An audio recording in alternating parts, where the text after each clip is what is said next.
As a student of political science and as an aspirant of different competitive examinations, something which is very important is to know the Indian polity or the political system of India. But not as a student, but as an informed citizen also, it is very important that we know what is our constitution, how our constitution has evolved, and what were the challenges involved in making it. And so देश के संविधान को बनने में क्या क्या चुनौतियां हमारे संविधान निर्माताओं को देखनी पड़ी, उन सब के बारे में जानना बहुत ज़रूरी है. बल्कि ये तो हमारा एक फंडामेंटल ड्यूटी भी है कि हम जो हमारे फ्रीडम स्ट्रगल है उसको हम चेरिश करें, उनके नोबल आइडियाज़ को अपनाएं. तो इस पर्टिकुलर छोटे से वीडियो में मैं चाहूँगा कि जो लोग इसमें पॉलिटी को समझना चाहते हैं, इसमें दिलचस्पी रखते हैं, वो इस वीडियो को देखें और थोड़ा उनको हेल्प मिलेगी, आई होप. क्योंकि because I was also non humanity student, so मैंने बहुत चैलेंजेस फेस किए इसको समझने में. तो I will try and explain it in a very simple format to all my fellow citizens and fellow friends. तो historical background का ये पहला चैप्टर है. मैंने सोर्स लिया है लक्ष्मीकांत का, जो कि वाइडली पॉपुलर है among the civil services aspirant. तो हिस्टोरिकल बैकग्राउंड में हम समझते हैं, जैसा कि हम सभी को पता है कि सन 1600 में 1600 British East India Company came in India as a trader. So as a trade करने के लिए वो इंडिया में आए 1600 में, under the charter given by the Queen Elizabeth. तो क्वीन एलिजाबेथ वहाँ की जो समय थी रानी, उन्होंने परमिशन दी ईस्ट इंडिया कंपनी को अब कि अब आप जा सकते हैं और वहाँ पे भारत में भारतीयों के साथ ट्रेड कर सकते हैं. 1600 में वो लोग आए और उन्होंने ट्रेड करना चालू किया. लेकिन 1765 के आसपास उनको ट्रेडिंग के साथ साथ रेवेन्यू और जस्टिस के राइट्स भी मिल गए. बेसिकली 3 ज्योग्राफीज पे, बंगाल, बिहार एंड उड़ीसा. तो इस तरीके से जो एक ट्रेडिंग कंपनी थी, अब उसको एक टेरिटोरियल पावर भी मिल गया क्योंकि उसको रेवेन्यू और जस्टिस के राइट्स मिल गए थे. तो इस तरीके से कंपनी ने थोड़ा पैर जमाने शुरू कर दिए हैं. 1600 से 1765, 150 साल से ऊपर हो चुका है. और 1765 के बाद 1857, जैसे आप लोगों ने सुना भी होगा कि अगर मंगल पांडे मूवी के बारे में सुना है या first war of Indian independence के बारे में सुना है. By the way, first war of Indian independence, this term was given by Veer Savarkar. तो जो आज़ादी की पहली लड़ाई 1857 में लड़ी गई, जिसको सिपाही म्यूटिनी भी बोलते हैं, जिसमें बहुत सारे सिपाहियों ने लड़ाई लड़ी थी. तो बेसिकली इस सिपाही म्यूटिनी के बाद ब्रिटिश क्राउन ने 1858 में डायरेक्ट रिस्पॉन्सिबिलिटी ले ली थी गवर्नेंस की. सो भारत ने गवर्न करने के लिए British crown took the direct responsibility. And from 1858 it continue till 15 August of 1947 I am sorry. So वो लगभग 90 साल के आसपास जो है ब्रिटिश क्राउन ने गवर्न किया इंडिया को. इस बीच में पूरा स्ट्रगल होता है, बहुत सारे लीडर्स आते हैं और उन सभी लोगों ने जो है, जो भी कॉन्स्टिट्यूशन है आज का जो हम देखते हैं, उसको एक काफी हद तक शेप दिया. तो 1947 में जैसे जैसे हम लोग 1947 की तरफ आ रहे थे, जैसे संविधान जैसे जैसे हम आज़ाद हो रहे थे या आज़ादी की तरफ बढ़ रहे थे, तो एक तरीके से अपना संविधान बनाने की भी जो है ज़रूरत महसूस हुई. जैसे कि अगर आप किसी स्कूल में पढ़ने जाते हैं तो स्कूल के एक नियम होते हैं कि अगर आप किस टाइम आएंगे, कितने लेक्चर्स होंगे, एक लेक्चर के बाद दूसरा लेक्चर किसका होगा, किस दिन किसका पीरियड होगा, ताकि पूरा सिलेबस कायदे से रहे, ताकि ऐसा ना हो कि एक ही समय पे दो टीचर आ गए पढ़ाने के लिए. तो ये सारे जो रूल्स एंड रेगुलेशंस हैं, बेसिकली ये स्कूल की गाइडलाइन में होते हैं. कब बच्चों को छुट्टी दी जाएगी, कब लंच होगा, जब उन्हें भूख लगेगी.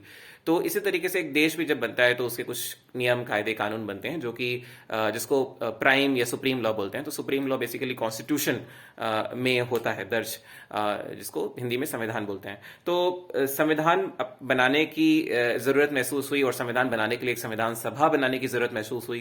तो बेसिकली एम एन रॉय ने ये सजेस्ट किया. एम एन रॉय, जिनको who is also the pioneer of communist movement in India, उन्होंने सजेस्ट किया कि there should be a constituent assembly. और ये आइडिया उन्होंने 1934 में दिया. 1934 में ही proposed to form a constituent assembly. And a constituent assembly was formed also in 1946. So 34 में उन्होंने जब सजेस्ट किया, उसके बाद 1946 के आसपास कॉन्स्टिट्यूएंट असेंबली बनी. और 1950 26 जनवरी को भारत का संविधान बनके तैयार हो गया. और संविधान बनके तो पहले तैयार हो गया था 26 नवंबर 1949 को, लेकिन 26 जनवरी 1950 को भारत गणतंत्र बना. भारत ने इसको एक्सेप्ट किया संविधान को फॉर्मली. कुछ चीज़ें पहले एक्सेप्ट कर ली गई थी, वो हम आगे जैसे जैसे बढ़ेंगे वो जानेंगे कि क्या क्या वो चीज़ें थी जो एक्सेप्ट कर ली गई थी पहले भी, संविधान बनने के 26 जनवरी 1950 के पहले। और ये 26 जनवरी तारीख ही क्यों रखी गई, जबकि हमारा नवंबर 1949 को बन चुका था संविधान, तो 26 जनवरी तक क्यों इंतजार किया गया, ये सारी चीज़ें भी हम लोग आगे जैसे जैसे बढ़ेंगे तो जानेंगे। So basically yes so basically बहुत सारी इवेंट्स जो हुए हैं 1947 के पहले, 1858 से लेके 1947 के बीच में, और 1858 से पहले 1765 के बीच में जो भी इवेंट्स हुए हैं, उन सारे इवेंट्स ने कहीं ना कहीं एक अपना इन्फ्लुएंस डाला है भारत के संविधान बनने में। जैसे कि होता है ना कि हम लाइफ में अगर कोई एक्सपीरियंस गेन करते हैं तो इस एक्सपीरियंस के बेसिस पे फिर हम अगला डिसीजन लेते हैं, फिर हमें कुछ और एक्सपीरियंस मिलता है तो फिर हम अगला डिसीजन लेते हैं कि हमें करना चाहिए कि नहीं करना चाहिए। तो वैसे ही भारत के इतिहास में भी जैसे जैसे अनुभव हमारे संविधान निर्माताओं को हुए, पुराने लीडर्स को हुए, इंटेलेक्चुअल्स को हुए, उस हिसाब से हमारे कॉन्स्टिट्यूएंट असेंबली ने शेप लिया और कॉन्स्टिट्यूशन को बनाया। सबसे पहला जो कंपनी का रूल हुआ था वो हुआ था 1773 से लेके 1858। इस पीरियड को हम बोलते हैं कंपनी का रूल, क्योंकि डायरेक्टली कंपनी ही ट्रेडिंग कर रही थी, कंपनी के पास टेरिटोरियल राइट्स थे। टेरिटोरियल राइट्स मतलब कि रेवेन्यू और जस्टिस के राइट्स भी थे। 1773 से लेके 1858 तक, क्योंकि 1858 में सिपाही म्यूटनी के बाद बेसिकली डायरेक्टली ब्रिटिश एम्पायर ने गवर्न करना शुरू कर दिया था। तो उस पीरियड को कंपनी का रूल बोलते हैं, क्योंकि कंपनी ट्रेडिंग कर रही थी और टेरिटोरियल राइट्स भी थे उनको। तो पहला जो रेगुलेटिंग एक्ट आया था 1773 में, बेसिकली उसने एक तरीके से नींव डाल दी थी सेंट्रल एडमिनिस्ट्रेशन की, कि सब कुछ कंपनी के अंदर हो रहा है, कंपनी के अधीन हो रहा है। तो एक तरीके से वहां से शुरुआत हो गई थी सेंट्रल एडमिनिस्ट्रेशन की इंडिया में। और इसी के साथ साथ 1773 के साथ साथ कंपनी ने एक तरीके से एडमिनिस्ट्रेटिव रिस्पॉन्सिबिलिटी भी ले ली थी। इस एक्ट के 1773 का जो एक्ट है उसको रेगुलेटिंग एक्ट बोलते हैं, और उसके कुछ एक फीचर्स है। पहला फीचर तो ये है कि गवर्नर ऑफ बंगाल को गवर्नर जनरल ऑफ बंगाल बना दिया गया था, और उसने एक एग्जीक्यूटिव काउंसिल बनाई थी जिसमें कि 4 लोग थे नीचे, और वो चारों लोग इनको रिपोर्ट करते थे या असिस्ट करते थे बेसिकली।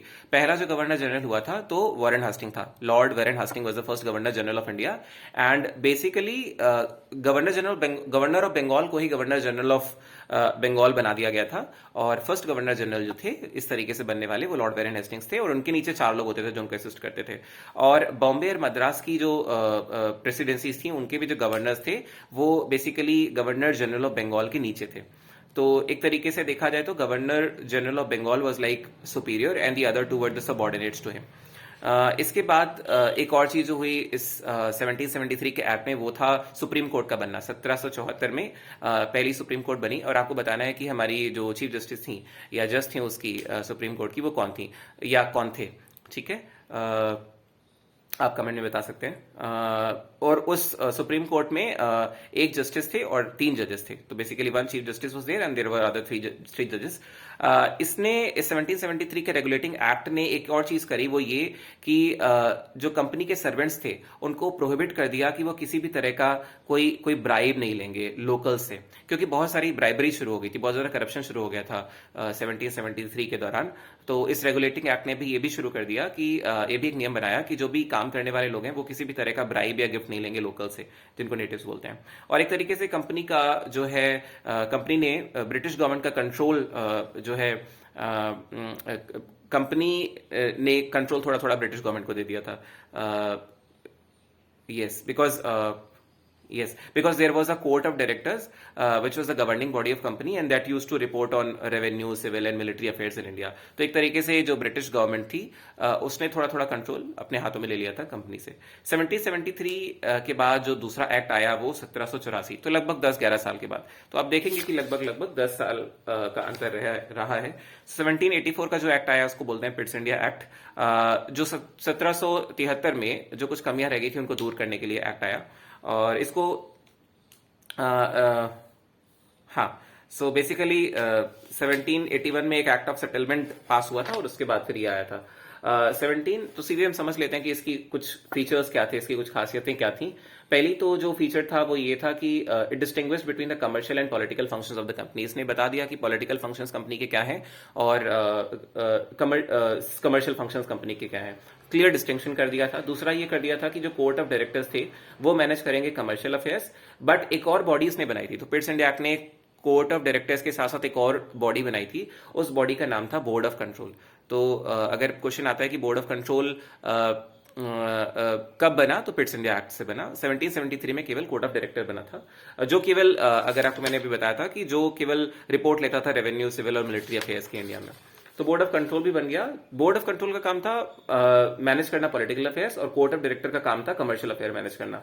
और बोर्ड ऑफ कंट्रोल को इस एक्ट ने एम्पावर कर दिया था सुपरवाइज करने के लिए या फिर डायरेक्ट करने के लिए जितने भी सिविल और मिलिट्री गवर्नमेंट या रेवेन्यू रिलेटेड पोजीशन थे ब्रिटिशर्स के इंडिया में, उनको सुपरवाइज और डायरेक्ट उनको सुपरवाइज करने के लिए एम्पावर किया था। This act was significant for two. तो 1784 का जो पिट्स इंडिया एक्ट था वो दो कारणों से थोड़ा सिग्निफिकेंट हो जाता है। एक तो ये कि जो कंपनी की जो टेरिटरीज थी इंडिया में उन सबको ब्रिटिश पोजेशंस बोल दिया गया, और दूसरा ये कि ब्रिटिश गवर्नमेंट को एक तरीके से सुप्रीम रिस्पॉन्सिबिलिटी मिल गई या कंट्रोल मिल गया कंपनी के सारे अफेयर्स का जो इंडिया में थे या फिर एडमिनिस्ट्रेशन जो इंडिया में था। तो ये दो एक्ट आए 1773 and 1784। 1773 is called as regulating act और 1784 पिट्स इंडिया एक्ट। इसके बाद जो आता है एक्ट है वो चार्टर एक्ट है 1833 का। उसके 20 साल बाद आता है चार्टर एक्ट 1853, और 1853 के बाद जो सीधे आता है वो कंपनी का रूल आ जाता है 1858 में, वो चलता है 1947 तक। चार्टर एक्ट को थोड़ा थोड़ा ब्रीफ में समझ लेते हैं कि 1833 और 1853 के जो चार्टर एक्ट थे उन दोनों चार्टर एक्ट्स के क्या फीचर्स थे। पहला फीचर ये था कि जो गवर्नर जनरल ऑफ बंगाल था उसका थोड़ा लेवल और बढ़ा दिया गया था, उसको गवर्नर जनरल ऑफ बंगाल से बढ़ा के गवर्नर जनरल ऑफ इंडिया कर दिया था। तो पहले हमने 1773 के रेगुलेटिंग एक्ट में देखा था कि बंगाल के गवर्नर को गवर्नर जनरल ऑफ बंगाल बोल दिया गया और उसके नीचे मद्रास और बॉम्बे प्रेसिडेंसी के गवर्नर्स थे। इस एक्ट ने 1833 के एक्ट ने क्या किया कि गवर्नर जनरल ऑफ बंगाल को गवर्नर जनरल ऑफ इंडिया बना दिया, और उसमें सारी सिविल और मिलिट्री पावर्स उसको दे दी। एक तरीके से देखा जाए तो पहली बार जो है government of India got some authority over the entire territorial area possessed by British India, क्योंकि अब पूरे इंडिया को लेके गवर्नर जनरल कोई बन गया था, तो एक तरीके से पूरे इंडिया पे कोई एक अथॉरिटी आ गई थी। और Lord William Bentinck, so Warren Hasting was the first governor general of Bengal, and this was the governor general of India was the Lord William Bentinck, जो कि 1833 में बने। It deprived the governor of Bombay and Madras of their legislative powers. The governor general of India were given exclusive legislative powers for the entire British India. The laws made under the previous act were called as regulation, and laws made under this act were called as acts. हाँ, ये भी एक important चीज है कि इसके पहले जो भी नियम बनते थे उनको regulations कहा जाता था। 1833 से पहले जो भी नियम बने उनको रेगुलेशंस कहा जाता था, लेकिन जब एक गवर्नर जनरल ऑफ इंडिया में आ गया लॉर्ड विलियम बेंटिक के रूप में 1833 के इस एक्ट के साथ, तो चार्टर एक्ट के साथ, तो इंडिया में जो है जो भी कानून बने उनको हम एक्ट कहने लगे। इसने जो है ईस्ट इंडिया कंपनी की जो भी कमर्शियल एक्टिविटीज थी वो खत्म कर दी, और सारी की सारी एडमिनिस्ट्रेटिव एक्टिविटीज आ गई। दो चीज में इंडिया अभी भी ट्रेड कर सकता था।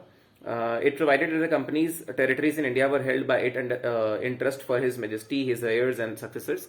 चार्टर एक्ट जो 1833 का है, एक तरीके से उसने एक ओपन कंपटीशन वाले सिस्टम को जो है शुरू करने की कोशिश करी through for the selection of civil servants, and stated that Indian should not be debarred from holding any place, office and employment under the company. However, this provision was negated after the opposition from the court of director. तो इस act ने ये भी एक नियम बनाने की कोशिश करी कि इंडिया में जो भी जो इंडियंस हैं, तो इंडिया में जो भी काम हो रहा है उसके लिए हम इंडियंस को भी रिक्रूट कर सकते हैं, हायर कर सकते हैं, सिविल सर्वेंट्स बोला जाएगा उनको। हालांकि एक तरीके से प्रोविजन इसकी बात चल रही थी, एक कोशिश हुई थी, लेकिन कोर्ट ऑफ डायरेक्टर्स ने इसका विरोध किया, तो ये हो नहीं पाया। तो 1833 के चार्टर एक्ट के बाद 1853 का चार्टर एक्ट आता है। Basically, this was the last series of charter act passed by the British Parliament between 1793 और 1853 के बीच में जो भी चार्टर एक्ट आए, तो ये लास्ट था। और इसके कुछ एक फीचर्स हैं, क्योंकि इसके बाद सीधे कंपनी का रूल खत्म हो गया और सीधे गवर्नमेंट का जो है ब्रिटिश बेसिकली का रूल आ गया, गवर्नमेंट का रूल आ गया, उन्होंने डायरेक्टली गवर्नेंस अपने हाथ में ले ली थी।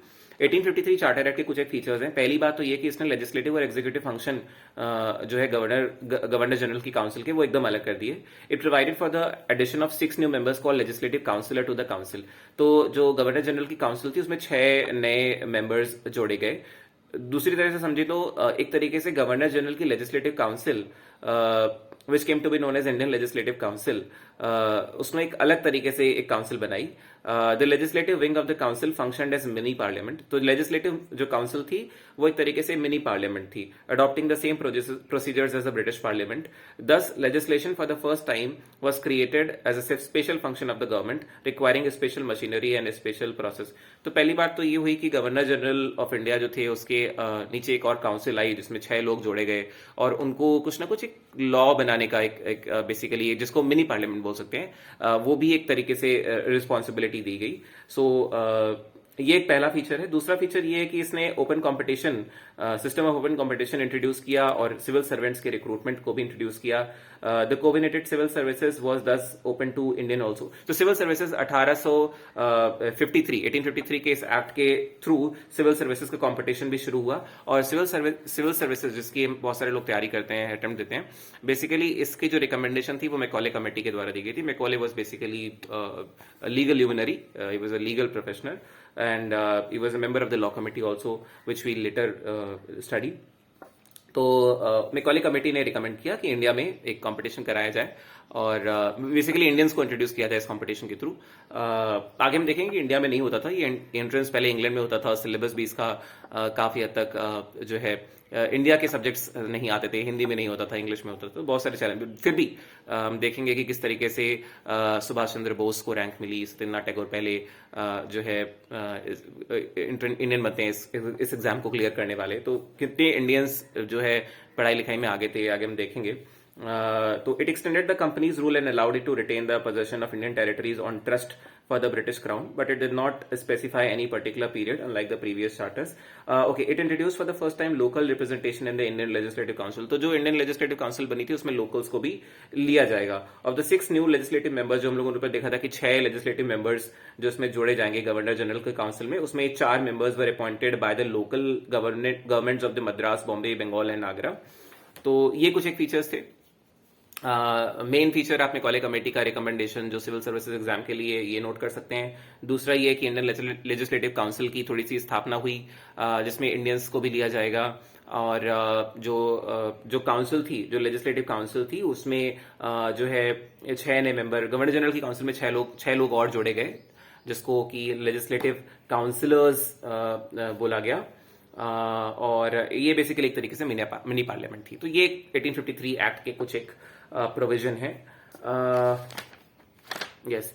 उसके बाद क्राउन रूल आ जाता है 1858 से लेके 1947 तक. क्राउन मतलब कि सर का ताज, मतलब कि वहां की रानी का एक तरीके से राज इंडिया पे. तो पहला गवर्नमेंट ऑफ इंडिया का एक्ट आता है 1858 में. ये बहुत सिग्निफिकेंट एक्ट है क्योंकि ये 1857 की लड़ाई के बाद हुआ. तो धीरे धीरे हालात ऐसे बन रहे थे कि वहां की जो रानी थी वो भी अपने हाथ में कंट्रोल लेना चाह रही थी और 1857 की लड़ाई भी हो गई. तो रानी को एक बहाना भी मिल गया एक तरीके से कि अब तुम लोग हटो, बहुत ज्यादा ट्रेडिंग हो गई, बहुत तुमने कंपनी चला ली अच्छे ढंग से, अभी let me administer the entire country. So first war of Indian independence और द सिपॉय म्यूटिनी. सो इस एक्ट को गुड गवर्नमेंट ऑफ इंडिया भी बोला जाता है, act of good government in India. Crown ने इस तरीके से प्रोजेक्ट किया कि अब हम अच्छा गवर्नमेंट लाएंगे, अच्छा जो है अच्छी सरकार बनाएंगे या बेसिकली अच्छे तरीके से गवर्न करेंगे इंडिया को. इस तरीके से ये एक्ट आया. इसके कुछ एक फीचर्स हैं. पहला फीचर ये है कि जो गवर्नर जनरल ऑफ इंडिया की डेजिग्नेशन थी उसको वाइसरॉय बोला जाने लगा. तो गवर्नर जनरल आपने देखा होगा, गवर्नर ऑफ बंगाल वो बना governor general of Bengal. Then governor general of Bengal से लेके एक बंदा आया जिसको बोला जाने लगा गवर्नर जनरल ऑफ इंडिया. और अभी जो है गवर्नर जनरल ऑफ इंडिया को रिप्लेस कर देता है वाइसरॉय. सो नाम चेंज हुआ है और रिस्पॉन्सिबिलिटी भी थोड़ी चेंज होगी. तो वाइसरॉय जो है वो एक तरीके से ब्रिटिश क्राउन का डायरेक्ट बंदा था जो इंडिया में नजर रखता था, डायरेक्ट रिप्रेजेंटेटिव था. और लॉर्ड विलियम बेंटिक जो पहले गवर्नर जनरल ऑफ इंडिया थे, उसके बाद जो वाइसरॉय जो पहले बने वो लॉर्ड कैनिंग है. वॉरेन हेस्टिंग मैंने बताया था कि वो पहले गवर्नर जनरल ऑफ बंगाल थे. दूसरा प्रोविजन या फीचर इस एक्ट का ये था कि इसने एक तरीके से डबल गवर्नमेंट को खत्म कर दिया. हम लोगों ने देखा था कि जो 1784 वाला जो एक्ट आया था उसमें बोर्ड ऑफ कंट्रोल भी आ गया था. कोर्ट ऑफ डायरेक्टर तो पहले से था 1773 से. इसमें जो है बोर्ड ऑफ कंट्रोल भी आया और इस एक्ट ने वापस से उन दोनों चीजों को खत्म करके एक कर दिया. ठीक है. तो इसने वो डबल गवर्नमेंट वाले सिस्टम को बंद कर दिया। एक नया ऑफिस बनाया गया, secretary of state for India. तो जो ये वॉइसरॉय बंदा था, ये बेसिकली नुमाइंदा था ब्रिटिश क्राउन का, लेकिन इंडिया के लिए एक नया ऑफिस बना, सेक्रेटरी ऑफ स्टेट, जिसको पूरी रिस्पॉन्सिबिलिटी दी गई और अथॉरिटी भी दी गई कि वो इंडिया को एडमिनिस्टर करे। Secretary of state was a member of British cabinet, और ये जो सेक्रेटरी थी ये बेसिकली ब्रिटिश कैबिनेट का ही एक मेंबर था and was ultimately responsible to the British Parliament. तो इन दोनों बंदों की जवाबदेही तो बेसिकली ब्रिटिश पार्लियामेंट को ही थी। ये लेकिन डायरेक्टली इंडिया में रह के काम कर रहे थे, में रहते थे, और इंडिया के लिए, इंडिया की गवर्नेंस के लिए रिस्पॉन्सिबल थे। इसने इस एक्ट ने 1858 के इस एक्ट ने 15 मेंबर की काउंसिल को भी स्टैब्लिश किया ताकि सेक्रेटरी ऑफ स्टेट को वो असिस्ट कर सके। And the council was an advisory body, मतलब केवल एडवाइस, सलाह दे सकती थी, कोई फैसले नहीं ले सकती थी। The secretary of state was made the chairman of the council, and जो secretary of state for India थे ये बेसिकली इसके डिफैक्टो जो है एंडी ज्यूरी चेयरमैन थे इस काउंसिल के। And it constituted the secretary of state and council as a body corporate capable of suing and being sued in India and England. 1858 के जो एक्ट ने बेसिकली लार्जली कन्फाइन कर दिया improvement of the administrative machinery by which the Indian government was to be supervise and control in England. So ठीक है, उसके बाद councils act 61, 92, 1909 ये तीन हैं और इनके बारे में जल्दी से देख लेते हैं। 1858 की लड़ाई के बाद British government felt the necessity of seeking the cooperation from the Indians in administration of the country. अभी अंग्रेजों को भी लगने लगा था कि यार अब टाइम आ गया है कि भारतीयों से एकदम कट के नहीं चल सकते, एकदम दबा नहीं सकते। थोड़ी थोड़ी एजुकेशन आ रही है, कुछ कुछ सोशल रिफॉर्मर भी हो रहे थे। अगर आपने हिस्ट्री थोड़ी बहुत पढ़ी होगी, राजा राम मोहन रॉय का नाम सुना होगा, विजयसागर का नाम सुना होगा, तो कुछ कुछ लोगों में जागरूकता भी आ रही है, बहुत सारे और दूसरे लोग भी थे। तो कहीं ना कहीं लोगों को शामिल करने की जरूरत है, इंडियंस को मिला के चलने की जरूरत है, तो एडमिनिस्ट्रेशन में उनका सपोर्ट लेना पड़ेगा। तो इस कड़ी में अंग्रेजों ने थोड़े थोड़े कदम उठाने शुरू करे और काउंसिल्स एक्ट बनाए।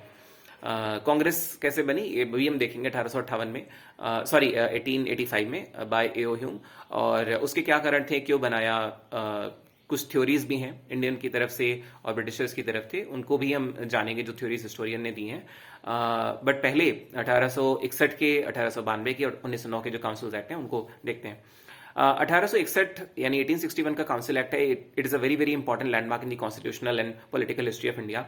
इसके कुछ फीचर्स, पहला फीचर तो ये कि इसने एक तरीके से वॉइसरॉय को, it provided that the viceroy should nominate some Indians as non official members in his expanded council. पहले तो उसने ये अधिकार दे दिया वॉइसरॉय को कि वो कुछ एक इंडियंस को शामिल कर सकता है अपनी काउंसिल में। तो जो पहले संख्या 6 होती थी वो बढ़ा के करी जाएगी, जिसमें कुछ ना कुछ इंडियंस को भी इंक्लूड किया जाएगा। 1862 में जो लॉर्ड कैनिंग पहले वॉइसरॉय जो थे, उन्होंने 3 इंडियंस को नॉमिनेट किया अपनी लेजिस्लेटिव काउंसिल में, और वो 3 जो लोग थे वो थे Raja of Banaras, Maharaja of Patiala and sir Dinkar Rao. तो ये 3 लोग मेंबर्स थे जो जो है अंग्रेजों की इस एक्सपेंडेड काउंसिल में शामिल किए गए। एडमिनिस्ट्रेशन से ज्यादा एक और कारण ये भी हो सकता है कि इनको इसलिए भी शामिल किया गया, इंडियंस को इसलिए भी इंक्लूड किया गया ताकि वो उनको फील हो कि वो भी एडमिनिस्ट्रेशन का हिस्सा है, और किसी भी तरह का अगर कोई विरोध शुरू होता है तो अगर अगर कोई वो इसमें इंक्लूडेड है, किसी सिस्टम के मेंबर है वो, तो वो बहुत ज्यादा विरोध नहीं आ पाएगा। तो इससे पहले कि कोई अंदर से विरोध की सुगबुगाहट हो, इससे बढ़िया है कि उनको इंक्लूड कर लिया जाए सिस्टम में। जो पहले बहुत सिस्टम सेंट्रलाइज हो रहा था, मतलब आपने देखा होगा कि board of control, code of director खत्म हो गया, चीजें बहुत एक ही हाथों में, सारी पावर जो है वो कुछ जगह रिस्ट्रिक्ट हो रही है। तो इस एक्ट के थ्रू वो धीरे धीरे ढील शुरू हुई, सेंट्रलाइजेशन से हम बढ़ने लगे डिसेंट्रलाइजेशन की तरफ। और डिसेंट्रलाइजेशन का प्रोसेस ऐसे शुरू हुआ कि जो लेजिस्लेटिव पावर्स थी बॉम्बे और मद्रास की, वो उनको रिस्टोर कर दी गई। आपने पहले देखा होगा कि कैसे बंगाल के नीचे मद्रास और बॉम्बे वाले प्रेसिडेंसीज एक तरीके से आ गए थे, इसने उनको उनकी पावर दे दी। इसने सेंट्रलाइजिंग टेंडेंसीज को जो 1773 से शुरू हो रही थी उनको एक तरीके से खत्म करना शुरू किया। जो सेंट्रलाइजिंग टेंडेंसीज थी वो 1773 से शुरू होकर मैक्सिमम जो है अपने चरम पे पहुंची 1833 तक, ठीक है। इसके अलावा एक और चीज है वो ये कि इसने नई कुछ लेजिस्लेटिव काउंसिल शुरू हुई है Bengal, North West Frontier Province and Punjab में, जो कि स्टैब्लिश हुई है 62, 66, 1862, 1866 एंड 1897 रिस्पेक्टिवली में। वॉइसरॉय को इसने एम्पावर किया ताकि वो रूल्स बना सके, कुछ ऑर्डर्स बना सके for more convenient transaction of business in the council. And it also gave a recognition of the portfolio system introduced by Lord Canning in 1859. तो लॉर्ड कैनिंग ने एक पोर्टफोलियो सिस्टम बनाया, उसको भी इसने रिकॉग्नाइज किया. Under this, a member of the Viceroy's Council was member in charge of one or more department of the government and was authorized to issue final orders on behalf of the council on matters of his department. तो portfolio system की अगर बात आए, ये question कहीं पूछा जाता है कि पोर्टफोलियो सिस्टम कब आया, तो इस काउंसिल्स एक्ट 1861 के काउंसिल्स एक्ट में पोर्टफोलियो सिस्टम को रिकॉग्निशन मिली जो वाइसरॉय लॉर्ड कैनिंग ने बनाया था. वाइसरॉय को यह भी इंपावर किया गया कि वो ऑर्डिनेंस इशू कर सकते हैं with the concurrence of the legislative council during an emergency and the life of such an ordinance was 6 months. तो जो ऑर्डिनेंस अगर आप देखते हो कि ऑर्डिनेंस आया जो है, तो ऑर्डिनेंस बेसिकली के लिए पार्लियामेंट की पावर की जरूरत नहीं है. करंट पार्लियामेंट्स में अगर देखें तो डायरेक्टली प्रेसिडेंट ऑर्डिनेंस लाते हैं जब भी पार्लियामेंट सेशन में नहीं होती है, और ऑर्डिनेंस लाने के लिए काउंसिल ऑफ मिनिस्टर उन्हें रिकमेंड करती है और उनके रिकमेंडेशन पे प्रेसिडेंट ऑर्डिनेंस लाते हैं. जब कभी इतना समय नहीं होता कि पूरी पार्लियामेंट इकट्ठी हो और किसी बिल को लाया जाए, समय के अभाव में या फिर जब सेशन नहीं होता है पार्लियामेंट का, तब ऑर्डिनेंस आता है. तो इस ऑर्डिनेंस की जो शुरुआत हुई है वो 1861 के काउंसिल एक्ट से हुई है, ये भी हम जानते हैं इस फीचर के थ्रू. दूसरा जो एक्ट आया वो 1861 के बाद था काउंसिल एक्ट ऑफ 1892. इसके भी कुछ एक फीचर्स हम लोग समझ लेते हैं. तो 61 का हम लोगों ने देखा. 92 का फीचर ये है कि इसने अगेन कुछ नए मेंबर्स जो है central and provincial legislative council में बढ़ाए, ठीक है. और उसके बाद it provided for the nomination of some non-official members of the Central Legislative Council by the Viceroy on the recommendation of Provincial Legislative Councils and Bengal Chamber of Commerce, and that of the Provincial Legislative Council by the governors on the recommendation of the district boards, municipalities, universities, trade associations, jamidars and chambers. So this act made a limited and indirect provision for the use of election in filling up some of the non-official seats, both in the central and legislative council. So 1892 के जो इस act से जो main की point हमें नजर आ रहा है याद करने लायक, वो ये कि the word election was however not used in this act, but इसने this act made a limited and direct provision for the use of election. तो इलेक्शन की कहीं ना कहीं एक तरीके से फिलोसफी एंड आइडियोलॉजी शुरू करी इंडिया में 1892 के इस एक्ट ने. हालांकि ये वर्ड कहीं यूज नहीं किया गया. उसके बाद 1861 का देखा, 1892 का देखा, और इसके बाद 1909 का जो एक्ट है जिसको हम मॉर्ले मिंटो रिफॉर्म के नाम से भी जानते हैं. मॉर्ले मिंटो रिफॉर्म इसलिए क्योंकि मॉर्ले उस समय के सेक्रेटरी थे और मिंटो उस समय के वॉइसरॉयज थे. तो इस तरीके से आप याद कर सकते हैं. Morley was the secretary of state and Minto was the viceroy. And it considerably increase the size of legislative council both central and provincial. So basically council जो थी, लेजिस्लेटिव काउंसिल जो थी सेंटर पे और प्रोविंशियल लेवल पे, उनकी जो है उनका साइज, उनका नंबर्स बहुत बढ़ा दिया गया. 16 से 60 कर दिया गया. तो number of members in these legislative councils were raised from 16 to 60.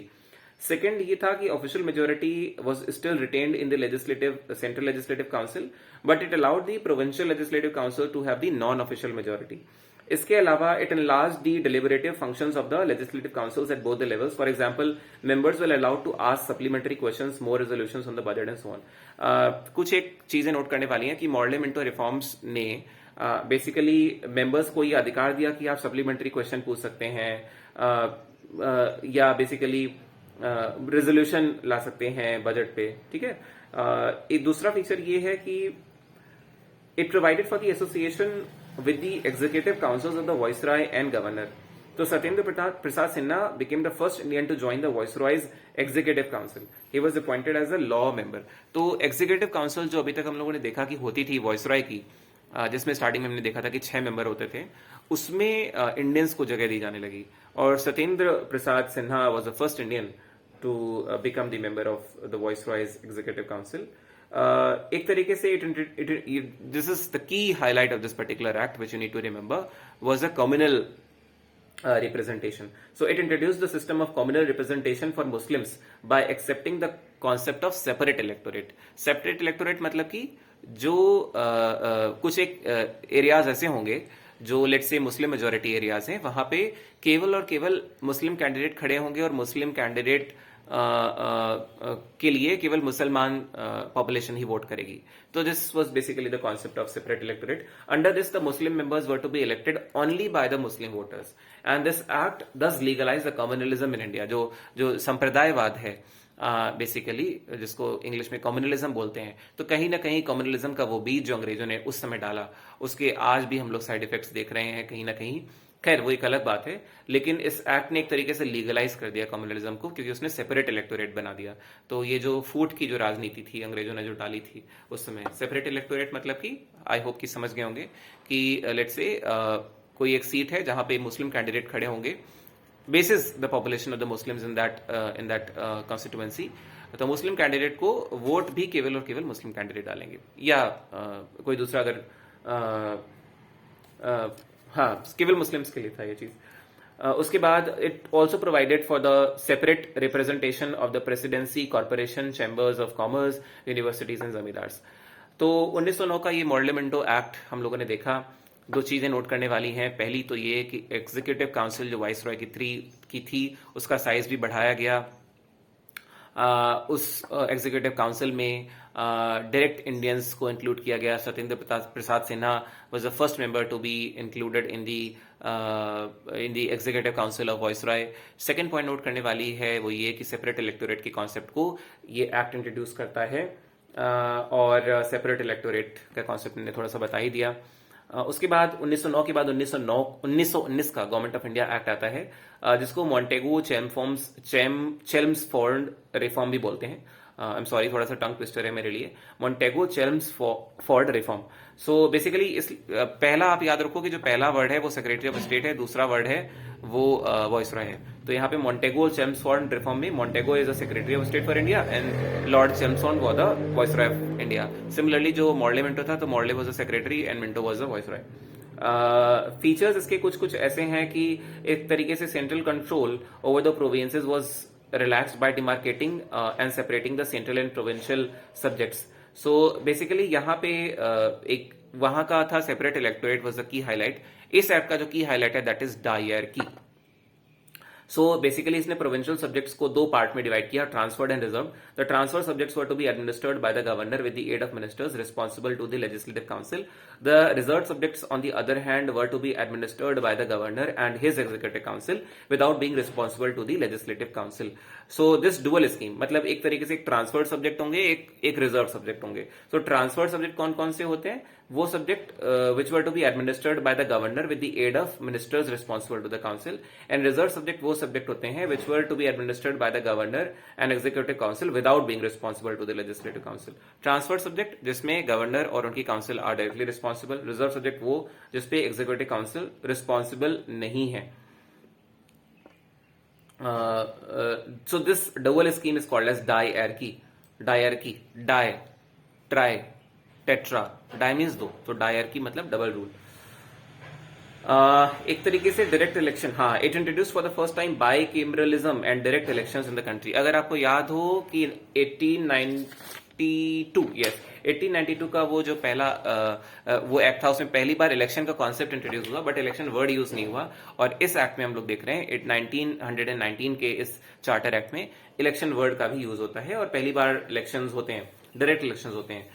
Thus, the Indian Legislative Council was replaced by the bicameral legislature consisting of an upper house, जिसको काउंसिल ऑफ स्टेट बोला जाता है, लोअर हाउस, लेजिस्लेटिव असेंबली. अभी current system में जैसे कि upper house है आपका राज्यसभा, लोअर हाउस है लोकसभा. आप ये ढूंढने की कोशिश करिए कि लोकसभा और राज्यसभा क्या ये वर्ड तभी आम बोलचाल में प्रचलित थे, लोगों के बीच में प्रचलित थे जब देश आजाद हुआ, या लोकसभा और राज्यसभा ये शब्द जो है बाद में यूज किए जाने लगे. ये आपने देखना है, पढ़ना है, कहीं से गूगल करना है और एक दूसरे से शेयर करना है कमेंट्स के थ्रू, या अपने तक भी आप रख सकते हैं. लेकिन शेयरिंग इज केयरिंग, तो आप बताएंगे तो बाकी लोगों को भी नया सीखने को मिलेगा कि वो किस साल ये वर्ड यूज किया गया लोकसभा और राज्यसभा का for lower house and upper house respectively. Okay, अगला फीचर 1919 का जो ये चार्टर एक्ट है उसका ये है कि it required that the 3 of the 6 members of the Viceroy's executive council were to be Indian. तो वाइसरॉय की जो एग्जीक्यूटिव काउंसिल होती थी जिसमें 6 लोग होते थे, उसमें से 3 लोग जो होंगे वो इंडियंस होंगे. पहले मैंने बताया कि सत्येंद्र प्रसाद सिन्हा 1909 में पहले इंडियन बने थे जो वहां पे केवल प्रोविजन आया कि इंडियंस को शामिल किया जाए, इसने बोल दिया कि 6 में से 3 लोग इंडियन होंगे। उसके बाद जो कम्युनल रिप्रेजेंटेशन मॉडलिमेंटो रिफॉर्म में आया था वो केवल मुस्लिम तक सीमित था। इसने कह दिया कि ये कम्युनल इलेक्टोरेट कम्युनल रिप्रेजेंटेशन जो सेपरेट इलेक्टोरेट का ये कॉन्सेप्ट है, ये मुस्लिम्स के साथ साथ अभी Sikhs, Indian Christian, Anglo Indian, European सबको दिया जाएगा। तो मतलब इन सारी कम्युनिटीज के लोग ही खड़े होंगे उन पर्टिकुलर एरिया में, कॉन्स्टिट्यूएंसीज में जहां पे इनकी मेजोरिटी है, एंड केवल इन्हीं के लोग वोट देंगे। So this was the concept. This is wrong. Well, right or wrong is something which I mean you can decide or judge on your own. But I personally feel that this was something wrong because it sowed the seed of communalism here in India and a divisive politics here in India. Anyway, अगला feature ये है कि it granted the franchise to a limited number of people on the basis of property, tax and education. हाँ, right. तो अभी हम लोग देखते हैं यूनिवर्सल एडल्ट फ्रेंचाइज या यूनिवर्सल एडल्ट सफरेज, मतलब 18 साल से ऊपर का हर व्यक्ति जो भारत का नागरिक है वो उसको वोट देने का कॉन्स्टिट्यूशनल अधिकार है। By the way, voting is a constitutional right और लीगल राइट, ये हम लोग आगे भी जानेंगे। बट एक क्वेश्चन भी एक बार पूछा है यूपीएससी सिविल सर्विसेज के प्रीलिम्स में कि ये voting is a constitutional right, legal right, what kind of right it is, और फंडामेंटल राइट। सो बेसिकली ये जो अधिकार था, इस यहाँ पे इलेक्शन पहली बार शुरू हुआ, डायरेक्ट इलेक्शंस, लेकिन इलेक्शन देने के लिए कुछ कंडीशनैलिटीज थी और वो conditionalities were decided on the basis of property, tax and education. मतलब एक खास एजुकेटेड क्लास ही दे सकती थी वोट, इतनी प्रॉपर्टी होने के बाद ही आप इलेक्शन में पार्ट ले सकते थे या वोट डाल सकते थे, या एक खास किस्म का टैक्स देते थे या एक पर्टिकुलर अमाउंट देते थे एज अ टैक्स, तो ही आप जो है वोट कर सकते हैं। ये प्रोविजन था। हालांकि अभी ऐसा कुछ नहीं है, कोई भी भारत का नागरिक है जो 18 साल से ऊपर है वो दे सकता है। It created a new office of the high commission for India, high commissioner for India in London, and transferred to some of his functions hitherto means until this point in time, performed by the Secretary of State for India. इसके अलावा it provided for the establishment of a public service commission. Hence a central public service commission was set up in 1926. और central public service commission जैसे आज union public service commission है, सो central public service commission की स्थापना हुई 1926 में, recruitment किया जा सके सिविल सर्वेंट्स का। आपने देखा होगा मैकॉले कमेटी, मैंने बताया था, जिसने पहली बार सिविल सर्विसेज के रिकमेंडेशन को अप्रूव सजेस्ट किया और फिर अप्रूव किया गया। सिविल सर्वेंट्स का रिक्रूटमेंट होगा और इसमें इंडियंस को शामिल किया जाएगा। यहाँ पे सेंट्रल पब्लिक सर्विस कमीशन बनता है 1926 में। अगला फीचर ये है कि for the first time provincial budgets and central budgets were separated and authorised the provincial legislatures to enact their budgets. And it provided for the appointment of the statutory commission to inquire into and report into the working after 10 years into coming into force. और एक तरीके से ये भी बोला गया कि ठीक है 19 में बन गया, अब 10 साल पे हम देखेंगे, इसको रिव्यू करेंगे कि जो बनाया है, जो भी नियम कायदे कानून बनाए हैं, जो फीचर्स हम लोगों ने देखे वो सही है कि गलत है, क्या सुधार करना है, जो कि वो करते आ रहे थे 1773 के बाद से ही लगातार हर 10 साल 20 साल के अंतर पे। साइमन कमीशन आप लोगों ने बहुत सुना होगा, अगर नहीं सुना है तो मैं बताता हूँ कि क्या था ये। बेसिकली नवंबर 1927 में तो 1919 का ये चार्टर एक्ट आया, तो 10 साल का टाइम रखा गया था कि 10 साल बाद मिलेंगे, देखेंगे कि क्या प्रोग्रेस हुई, क्या चेंज करने की जरूरत है, क्या सुधार लाने की जरूरत है। तो 1919 के हिसाब से 10 साल बनते हैं 1929 में, लेकिन 2 साल पहले ही 1927 में ही जो है साइमन कमीशन आया। तो बेसिकली जॉन साइमन थे, सर जॉन साइमन की चेयरमैनशिप में एक 7 मेंबर का स्टैट्यूटरी कमीशन बना और उसने भारत की कंडीशंस पे रिपोर्ट सबमिट कर दी। तो जिसमें जो सारे मेंबर्स थे वो सारे के सारे ब्रिटिशर्स थे। तो 1927 में ये कमीशन बना, सर जॉन साइमन कमीशन बना, और उसमें एक भी मेंबर इंडियन नहीं था। तो इंडियंस को बहुत बुरा लगा क्योंकि 1885 में in 1885 Indian Congress was already there. So Indian National Congress को लगा कि हम भी हैं यहाँ पे, हमें भी तो इंक्लूड कर लो इस कमीशन में, हम भी तो बताएं कि क्या हुआ है सही, क्या हुआ है गलत, क्या सुधार की गुंजाइश है। आपने खुद ही बना लिया, तो ऐसे विरोध शुरू होता है। और साइमन कमीशन जब आया तो बेसिकली इंडिया में साइमन गो बैक के नारे लगे। और इसके बाद इस कमीशन ने जो है 1930 में अपनी रिपोर्ट सबमिट करी और कुछ रिकमेंडेशन दी। रिकमेंडेशन कुछ ऐसी थी कि पहला तो उन्होंने डायर की, जो हम लोगों ने देखा 1919 का एक्ट आया था, उसको एबोलिशन का रिकमेंड किया। सेकंड ये था कि इसने बोला कि जो रिस्पॉन्सिबल गवर्नमेंट है वो प्रोविंसेस तक एक्सटेंड करी जाए, federation of British India and princely state का एस्टेब्लिशमेंट हो, continuation of communal electorate, communal electorate को उसने बोला कि कंटिन्यू करो, तो ये एक फीचर है जो आप नोट कर सकते हैं. इसके अलावा to consider the proposals of this commission, the British government convene 3 round table conferences of the representative. हाँ, तो इसने जो इस कमीशन ने जो रिकमेंडेशन दी, उनको क्या किया जाए, मतलब उन पे आगे कैसे बढ़े, उसके लिए 3 राउंड टेबल कॉन्फ्रेंसेज होती हैं, जो जिसमें इंडियन नेशनल कांग्रेस में से कौन जाता है, गांधी जी जाते हैं कि नहीं जाते हैं, 3 बार होते हैं, वो हम लोग देखेंगे आगे. और कौन कौन सी पार्टियां उसमें शामिल होती हैं राउंड टेबल कॉन्फ्रेंस में. कांग्रेस होती है कि नहीं होती है. कांग्रेस मैं बता दूं वैसे नहीं होती है, सेकंड राउंड टेबल कॉन्फ्रेंस में होती है, जिसमें गांधी जी जाते हैं और बाकी अम्बेडकर जाते हैं, बाकी दूसरी जो पार्टियां होती हैं वो लोग जाते हैं, वहाँ पे शामिल होते हैं. और उस 3 राउंड टेबल कॉन्फ्रेंसेस के बाद एक वाइट पेपर आता है, उस पर white paper on constitutional reforms he publish होता है. The recommendation of this committee was incorporated in the next government of India act 1935. तो इसके बाद जो गवर्नमेंट ऑफ इंडिया एक्ट 1935 आता है, उसमें इसको इंक्लूड किया जाता है. कम्युनल अवार्ड आता है तो इन अगस्त 1932 में रैमसे मैकडोनाल्ड, जो कि अंग्रेज के ब्रिटिश प्राइम मिनिस्टर थे उस समय के, उन्होंने अनाउंस किया a scheme of representation of the minorities which came to be known as communal award. So this award was not only restricted to the Muslims for the separate electorate, but also to Sikhs, Indian Christians, Anglo-Indians, and basically Europeans, but also extended to the depressed classes. So communal award आया, Ramsay McDonald ने communal award represent, तो मतलब जो चीज केवल और केवल पहले कुछ कम्युनिटीज के लोगों के लिए थी, वो अभी डिप्रेस क्लासेस, मतलब कि शेड्यूल कास्ट के लिए भी आज के पार्लेंस में अगर बोले तो शेड्यूल कास्ट तक भी एक्सटेंड कर दी गई. तो गांधी जी को लगा ये क्या ही हो रहा है, वो बहुत परेशान थे इस बात से. उन्होंने कहा कि ये नहीं हो सकता, मतलब आपने उनके लिए भी बना दिया, पहले तो मुस्लिम्स, फिर सिख्स, फिर क्रिश्चियन, फिर एंग्लो इंडियन, अभी आप मतलब डिप्रेस क्लासेस को भी इसमें इंक्लूड कर रहे हैं. मतलब ये तो एक्सक्लूड करने वाली बात हो रही ना. आप कम्युनल इलेक्टोरेट ला रहे हैं और सब में ये भावना आएगी कि यार हम तो इसका हिस्सा नहीं है, तो हमें मतलब अलग से इलेक्टोरेट दे दो.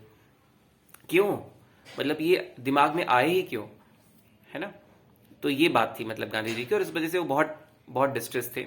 और उस समय वो फास्ट अनटू डेथ किया उन्होंने यरवदा जेल पूना में, कि इस जो कम्युनल अवार्ड है इसको थोड़ा सुधार किया जाए, ये सही नहीं है. और finally there was an agreement between the leaders of Congress and the depressed classes, and इस एग्रीमेंट को हम जानते हैं पूना पैक्ट के नाम से, which retained the Hindu joint electorate and gave reserved seat to the depressed classes. तो सेपरेट इलेक्टोरेट बनाने के बजाय डिप्रेस क्लासेस को, जिनको जो कि आज शेड्यूल कास्ट के तौर पे जानते हैं, जिनको हम उसके लिए एक तरीके से रिजर्वेशन का एस्टेब्लिशमेंट किया गया कि सेपरेट इलेक्टोरेट मत करो, रादर रिजर्वेशन दे देते हैं. तो गवर्नमेंट ऑफ इंडिया एक्ट 1935 के कुछ फीचर्स हैं, वो हम लोग फटाक से देख लेते हैं. और इस तरीके से हम लोग काफी हद तक जो है गवर्नमेंट के पुराने एक्ट, उसके बाद जो लास्ट एक्ट बचेगा वो आजादी का 1947 का जो है इंडिया इंडिपेंडेंस एक्ट होगा. तो 1935 का जो एक्ट है गवर्नमेंट ऑफ इंडिया, इसके कुछ एक फीचर्स हैं. पहला तो ये कि इसमें 3 लिस्ट थी. इसमें कुछ एक सब्जेक्ट्स थे, मतलब बेसिकली एक सेंटर के सब्जेक्ट्स थे और कुछ प्रोविंसेस के सब्जेक्ट्स थे. सेंटर के subjects were included in federal list and provinces के subject were included in provincial list, and there was a concurrent list also. So जैसे आज है हेल्थ है which is a state subject, education है which is a concurrent subject, defence है which is a centre का subject. तो कुछ एक एरियाज हैं जिन पे केंद्र को अधिकार है कानून बनाने का, उनको बोलते हैं फेडरल लिस्ट या सेंटर लिस्ट के सब्जेक्ट. जिन पे राज्य सरकार कानून बना सकती है वो स्टेट लिस्ट के अंदर आता है, जिसको उस टाइम प्रोविंशियल लिस्ट बोला जाता था. और कुछ एक एरियाज ऐसे होते हैं जिसपे दोनों कानून बना सकते हैं, जैसे कि फॉरेस्ट है, अभी करंट टाइम से फॉरेस्ट है, एजुकेशन है, जिसपे सेंटर और स्टेट दोनों कानून बना सकते हैं. एग्रीकल्चर सेंटर का सब्जेक्ट है कि स्टेट का सब्जेक्ट है, एग्रीकल्चर बेसिकली स्टेट का सब्जेक्ट है. However, the federation never came into being as the princely state did not join. उसके बाद it abolished the diarchy in the provinces and introduced provincial autonomy. So diarchy अब खत्म हो चुकी है. उसके बाद it provided for the adoption of diarchy at the center. Consequently, the federal subjects were divided into reserve subjects and transfer subjects. उसके बाद it introduced bicameralism in 6 out of 11 provinces. Bicameralism मतलब कि आज के टाइम जैसे कि जो 6 states हैं जिसमें यूपी है आपका एग्जाम्पल के तौर पे, तो जहाँ पे स्टेट लेजिस्लेटिव असेंबली भी है और लेजिस्लेटिव काउंसिल भी है, तो इस सिस्टम को बोलते हैं बाइकैमरलिज्म. तो इस एक्ट के थ्रू बाइकैमरलिज्म आया in the states of Bengal, Bombay, Madras, Bihar, Assam, and United Provinces, which made bicameral consisting of a legislative council, upper house, and legislative assembly, lower house. However, many restrictions were placed on them. उसके बाद it further extended the principle of communal representation by providing separate electorate for depress classes, schedule caste and women and labour. और इस act में ये बात करी गई कि जो सेपरेट इलेक्टोरेट का कॉन्सेप्ट है वो शेड्यूल कास्ट के साथ साथ विमेन और लेबर को भी एक्सटेंड किया जाए. और it abolish the council of India established by the government of India act 1858. The secretary of state for India was provided with a team of advisors. It extended franchise. About 10% of the total population got the voting right. आपने देखा होगा जो पहली बार ना government of India act 1919 में पहली बार जो चुनाव हुए और जिसमें कि डायरेक्टली मतलब election word was first time used in government of India act 1919 में, जिसमें कि चुनाव डाल देने का अधिकार दिया गया on the basis of property tax and education. यहाँ पे वो थोड़ा सा उसको और फ्लेक्सिबल बनाया गया, थोड़ा और उसको बढ़ाया गया और 10% लगभग इंडियंस को अधिकार दिया गया कि आप वोट दे सकते हैं. इट प्रोवाइडेड फॉर द तो गवर्नमेंट ऑफ इंडिया एक्ट एक और चीज के लिए बेसिकली जाना जाएगा, वो ये कि आरबीआई का एक्ट आया. तो आरबीआई इस गवर्नमेंट ऑफ इंडिया एक्ट के बाद शुरू हुई to control the currency and credit for the country. उसके बाद अगला जो है वो ये कि फेडरल कोर्ट शुरू हुई 1937 में and federal public service commission but all मतलब शुरू हुआ और साथ साथ provincial public service commission and joint public service commission for 2 और मोर प्रोविंसेस. तो जैसे आजकल यूपीएससी के साथ साथ स्टेट पब्लिक सर्विस कमीशन भी है, तो ये स्टेट पब्लिक सर्विस कमीशन और joint public service commission for 2 और मोर स्टेट्स, ये कॉन्सेप्ट और ये प्रोविजन भी इस गवर्नमेंट ऑफ इंडिया एक्ट 1935 में आया. और इसके बाद हम सबसे लास्ट का जो एक्ट है वो इंडियन इंडिपेंडेंस एक्ट है, उसको भी देख लेते हैं, उसके फीचर्स देख लेते हैं और उसके बाद फिर जो है हम संविधान कैसे बनता है, जो कि सबसे इंपॉर्टेंट चीज है, वो हम नेक्स्ट वीडियो में देखेंगे. ऑलरेडी थोड़ा लंबा हो गया है बट ठीक है. Indian independence act 1947. On 20th February 1947 British prime minister Clement Attlee उन्होंने ये डिक्लेयर कर दिया कि ब्रिटिश का जो रूल है इंडिया में वो 30 जून 1948 तक या उससे पहले खत्म हो जाएगा और जो भी पावर है वो ट्रांसफर कर दी जाएगी कुछ रिस्पॉन्सिबल इंडियन हैंड्स में. और इस अनाउंसमेंट के बाद एक तरीके से पूरा एजिटेशन शुरू हो जाता है. मुस्लिम लीग डिमांड करने लगती है कि हमको एक अलग देश बनाना है और ये करना है. और 3 जून 1947 को ब्रिटिश गवर्नमेंट ने एक तरीके से पूरी तरह से क्लियर कर दिया कि कॉन्स्टिट्यूशन जो भी बनेगा, that any constitution framed by the constituent assembly formed in 1946 it cannot apply to those parts of the country which are unwilling to accept it. और एक तरीके से ब्रिटिश गवर्नमेंट ने ये कह दिया कि ठीक है, ये जो कॉन्स्टिट्यूएंट असेंबली कानून बनाएगी वो पूरे इंडिया पे लागू नहीं होगा. मतलब जो लोग इसको एक्सेप्ट करना चाहते हैं केवल उन पे लागू होगा, जो नहीं करना चाहते उन पे ये जो कानून बनेगा, जो कॉन्स्टिट्यूएंट असेंबली बनाएगी, वो लागू नहीं होगा. बेसिकली एक तरीके से ये हिंट दे रही थी कि मुस्लिम लीग को कि आप अपना देश बना सकते हैं, अगर आपको ये पसंद नहीं है तो आप अलग हो जाएं, कोई दिक्कत नहीं है. So yes, on the same day 3 जून 1947 को ही लॉर्ड माउंटबेटन वो भारत के वॉइसराय बनते हैं. और इसको हम इस और उन्होंने एक पार्टीशन का प्लान बनाया कि ठीक है, पार्टीशन हो जाता है, इंडिया अलग और पाकिस्तान अलग हो जाएगा. और इस प्लान को ही माउंटबेटन प्लान भी बोला जाता है. तो आप ये नोट कर सकते हैं कि 3 जून 1947 को ये जो पार्टीशन का प्लान बना वो माउंटबेटन के द्वारा दिया गया था. और क्योंकि उसके पहले ये कह दिया गया था कि जो भी कॉन्स्टिट्यूएंट असेंबली के द्वारा बनाए हुए कानून से जो भी एरियाज या पार्टीज विलिंग नहीं है इसको एक्सेप्ट करने के लिए, वो कोई दिक्कत नहीं है, उन पे लागू ये नहीं होगा. तो the plan was accepted by the Congress and Muslim league. और फाइनली कोई दूसरा ऑप्शन नहीं था तो मुस्लिम लीग की इस डिमांड को जो है कांग्रेस ने एक्सेप्ट किया और 2 देश जो है बनते हैं. The plan was accepted by the Congress and Muslim League. In immediate effect was given to the plan by enacting the Indian independence act of 1947. इसके कुछ एक इंपॉर्टेंट फीचर्स हैं, मतलब 8-10 फीचर्स हैं जो थोड़े इंपॉर्टेंट है, वो हम लोग देख लेते हैं. पहली बात तो ये कि ब्रिटिश रूल यहां से खत्म हो जाता है और इंडिया एक आजाद और एक संप्रभु देश बनता है. 15 अगस्त 1947 को India became a sovereign and an independent country from 15 August 1947. दूसरा फीचर है कि इसने पार्टीशन ऑफ इंडिया को जो है रिकॉग्नाइज किया और 2 इंडिपेंडेंट डोमिनियंस बनते हैं, पाकिस्तान और इंडिया, और with the right to secede from the British Commonwealth. और चाहे तो ब्रिटिश कॉमनवेल्थ से वो अलग हो सकते हैं, ये उनका प्रोविजन है. जबरदस्ती नहीं है कि आप ब्रिटिश कॉमनवेल्थ के मेंबर बन के रहोगे. It abolish the office of viceroy and provided for each dominion. ये चीज आप नोट कर सकते हैं कि ब्रिटिश कॉमनवेल्थ का इंडिया मेंबर है अभी या नहीं है, तो आप ये थोड़ा गूगल कर सकते हैं. अपने एंड से. It abolished the office of the Viceroy and provided for each Dominion a Governor General who was to be appointed by the British King on the advice of the Dominion Cabinet. His Majesty's government in Britain was to have no responsibility with respect to the government of India और पाकिस्तान. तो basically ये था कि अब British government किसी तरीके से responsible नहीं है इंडिया और पाकिस्तान के लिए. कॉन्स्टिट्यूएंट असेंबली को एम्पावर कर दिया गया था कि वो अपने देश के लिए अपना संविधान बना सकते हैं. और एक तरीके से कॉन्स्टिट्यूएंट असेंबली को एम्पावर कर दिया गया था दोनों डोमिनियंस की कि वो लेजिस्लेट कर सकते हैं for the respective territories till the new constitutions were drafted and enforced. No act of the British parliament passed after 15 August 1947. After 15 August 1947 British parliament में कोई भी एक्ट नहीं पास किया, क्योंकि अब इंडियंस की जिम्मेदारी थी आप खुद ही, जो लेजिस्लेटिव काउंसिल है आपकी, वो खुद ही कानून बनाए रोजमर्रा के काम के लिए और संविधान भी बनाए. तो एक तरीके से एक कॉन्स्टिट्यूएंट असेंबली भी थी और एक लेजिस्लेटिव असेंबली भी थी. कॉन्स्टिट्यूएंट असेंबली जब होती थी तो उसको चेयर करते थे जीवी मावलंकर, और जो कॉन्स्टिट्यूएंट असेंबली को चेयर करते थे राजेंद्र प्रसाद. और जब लेजिस्लेटिव असेंबली के तौर पे जब काउंसिल मिलती थी और काम करती थी डे टू डे एक्ट के लिए, तो उसको चेयर करते थे जीवी Mavalankar. I am very very sorry.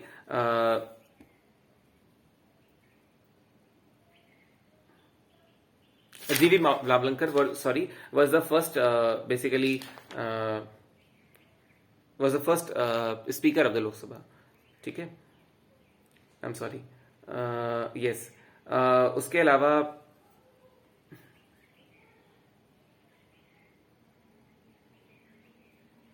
Yes, सो आगे बढ़ते हैं. अगला फीचर ये है कि मैं थोड़ा सा कंफ्यूज हो रहा हूं मैं.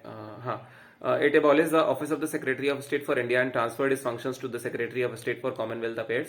It provided the lapse of British paramountcy over the Indian princely states and treaty relations with the tribal areas from August 15, 1927. It granted the freedom of Indian princely states either to join.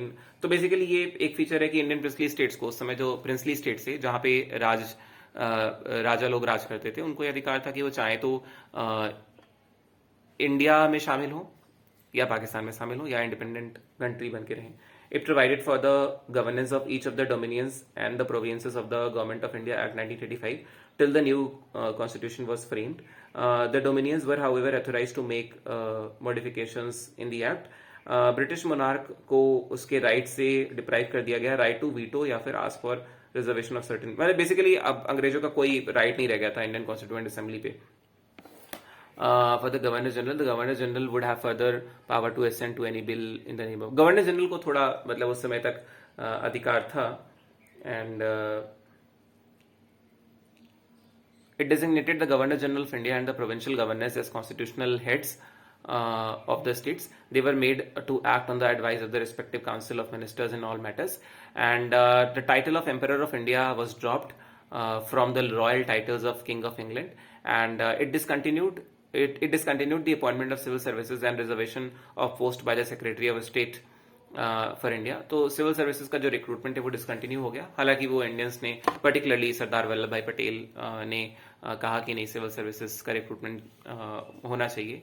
और सरदार Vallabh Bhai Patel police academy, national police academy Hyderabad में है, वो उन्हीं को commemorate करते हुए हैं, उन्हीं के नाम पर है. और civil services basically steel frame के तौर पे काम करेंगे इंडिया में. तो उन्होंने रिकमेंड किया कि नहीं, इसको कंटिन्यू कर लेते हैं. जो अच्छी चीज़ है उसको कंटिन्यू करने में कोई दिक्कत नहीं है. So members of civil services appointed before 15 August 1947. तो इसके पहले जो अपॉइंट हुए थे वो लोग कंटिन्यू करेंगे, and they would enjoy all the benefits. And at the stroke of midnight of 14-15 August 1947, the British rule came to an end and power was transferred to the two new independent dominions of India and Pakistan. Lord Mountbatten इस तरीके से first governor general of the new dominion of India बनते हैं. He swore in Jawaharlal Nehru as the first Prime Minister of Independent India.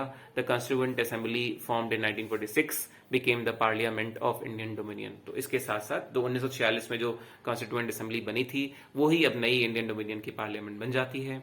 और Jawaharlal Nehru first prime minister of independent Indian बनते हैं. और जवाहरलाल नेहरू की जो इंटरिम गवर्नमेंट होती है वो उसके कुछ कैबिनेट मेंबर्स होते हैं. और जवाहरलाल नेहरू प्राइम मिनिस्टर होने के साथ साथ कुछ पोर्टफोलियो जो होल्ड करते हैं वो एक्सटर्नल अफेयर्स का था, कॉमनवेल्थ रिलेशन का था. सरदार वल्लभ भाई पटेल होम और इंफॉर्मेशन एंड ब्रॉडकास्टिंग का पोर्टफोलियो हैंडल करते हैं. Rajendra Prasad food and agriculture, John Mathai industries and supplies and Jagjivan Ram labour, Sardar Baldev Singh defence and Liaquat Ali Khan finance जैसे पोर्टफोलियो हैंडल करते हैं. The members of the interim government were members of the viceroy's executive council. The viceroy continued to be the head of the council, but Jawaharlal Nehru was designated as a vice president of the council. And जो first cabinet 1947 में बनी, उसमें जो portfolio handle करते हैं वो उसमें Jawaharlal Nehru prime minister के साथ साथ मैंने बताया एक्सटर्नल अफेयर्स और कॉमनवेल्थ तो थे ही, साइंटिफिक रिसर्च का भी वो पोर्टफोलियो हैंडल करते हैं. तो ये बेसिकली हिस्टोरिकल बैकग्राउंड था जिसमें हम लोगों ने देखा कि कैसे 1600 से अंग्रेज शुरू करते हैं एज अ ट्रेडिंग कंपनी. उसके बाद कैसे जाके वो 1765 में उनको दीवानी राइट मिलते हैं. फिर एक तरीके से रेगुलेटिंग एक्ट आता है 1773 में. कंपनी रूल जब 1773 से लेके 1858 तक चलता है, तो उस बीच में कैसे अलग अलग एक्ट आते हैं. पहला 73 का रेगुलेटिंग एक्ट आता है, उसके बाद पिट्स इंडिया एक्ट आता है 1784 का, उसके बाद 1833 का हम लोगों ने एक्ट देखा, चार्टर एक्ट. फिर 1853 का चार्टर एक्ट देखा. उसके बाद 1858 में क्राउन रूल आता है, गवर्नमेंट ऑफ इंडिया एक्ट 1858. तो क्राउन रूल 1858 से लेके 47 तक चलता है, और 1858 का गवर्नमेंट ऑफ इंडिया एक्ट होता है. उसके बाद काउंसिल्स एक्ट आते हैं 61 में, उसके बाद 92 में, फिर 1909 में, फिर हर 10 साल पे आ रहा होता है. तो 1909 के बाद 1919 में दूसरा काउंसिल एक्ट आता है. 1909 Morley Minto reform, 1919 Montagu Chelmsford reform, and 1919 के बाद फिर 1929 में बेसिकली जो एक्ट आना होता है उसके रिकमेंडेशन के लिए और उसमें कुछ सुधार और चेंजेस के लिए साइमन कमीशन बनता है 1987 में, जिसको फाइनली जो है वाइट पेपर पब्लिश होता है 1930 में. और इस साइमन कमीशन की जो सजेशन को ही देखने के लिए और उस पर डिस्कशन के लिए राउंड टेबल कॉन्फ्रेंसेज होती हैं. और इसके बाद फिर गवर्नमेंट ऑफ इंडिया एक्ट 1935 आता है. उसके बाद हम देखते हैं कि इंडियन इंडिपेंडेंस एक्ट आता है 1947. तो ये बेसिकली एक छोटा हिस्टोरिकल बैकग्राउंड था 1 घंटे में. नई बुक शुरू करने से पहले अगर हम वीडियो देख लेते हैं या फिर एक बारी कहानी के तौर पे थोड़ा समझ लेते हैं तो किताब पढ़ना थोड़ा आसान होता है फर्स्ट टाइमर्स के लिए. जिन्होंने पहले पढ़ रखा है उनके लिए ये सारी चीज़ें बहुत बेसिक और एलिमेंट्री हैं, तो उनको आई डोंट थिंक ये बहुत ज़्यादा कुछ वैल्यू एड किया होगा. बट येस, इसके बाद अगले जो है सेशन में हम देखेंगे कि कॉन्स्टिट्यूशन कैसे बना, making of the constitution, chapter 2 of Laxmikanth will do. Till then, goodbye, take care, God bless.